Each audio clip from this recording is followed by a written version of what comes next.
திரைத்துறையில் பல்வேறு சாதனைகளை படைத்து மண்ணுலகில் இருந்து விண்ணுலகம் சென்று நடிகர் பாக்யராஜ் நினைவுகளை பகிர்ந்து கொண்டு அவருக்கு அஞ்சலி செலுத்தும் நிகழ்ச்சி கோவை SNR கலையரங்கில் நடைபெற்றது.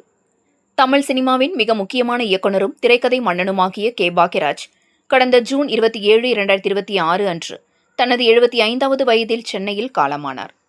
அவரது மறைவிற்கு திரையுலகினர் மற்றும் அரசியல் தலைவர்கள் இரங்கல் தெரிவித்திருந்த நிலையில் நாடு முழுவதும் அவருக்கென தனி ரசிகர்கள் மற்றும் நண்பர்கள் இருந்து வருகின்றனர். அதிலும் குறிப்பாக கோவை மாவட்ட பல்வேறு பகுதிகளில் அவரது ரசிகர்கள் உள்ளனர். இதன் ஒரு பகுதியாக கோவை ஆவாரம்பாளையம் பகுதியில் உள்ள SNR திருமண அரங்கில் நடிகர் பாக்யராஜுக்கு அஞ்சலி செலுத்தும் நிகழ்ச்சி நடைபெற்றது. இந்த விழாவில் கோவை மாவட்டம் மட்டுமின்றி கோவை மாவட்டத்தை சுற்றியுள்ள அனைத்து பகுதிகளிலும் இருந்து அவரது நண்பர்கள் மற்றும் ரசிகர்கள் திரளாக கலந்து கொண்டு அவருக்கு அஞ்சலி செலுத்தினர்.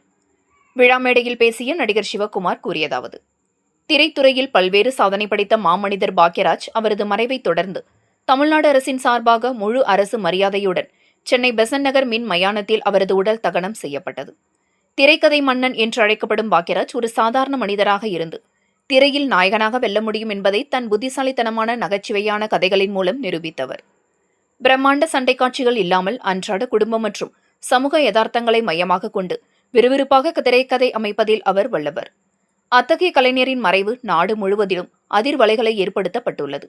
அந்த கலைஞனுக்கு அஞ்சலி செலுத்த இங்கு வந்துள்ளது தனக்கு கிடைத்த பாக்கியம் என்றார்.